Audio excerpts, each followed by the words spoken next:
អូនមកស្រុកសំឡូតខែនេះគឺពេញតរេនហើយបងប្អូននៅតរេននៅតរេនចំការរបស់បងស្រីហើយ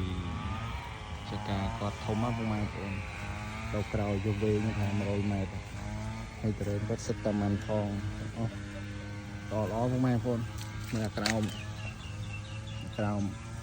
ធំហ្មងហើយមកមួយនេះ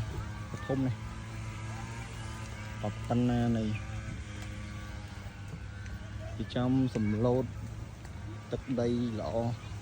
គេដីល្អហ្មងសំឡូតហើយក៏មើលខាងនេះបងប្អូនមើលតរេនផ្លែមួយចកោម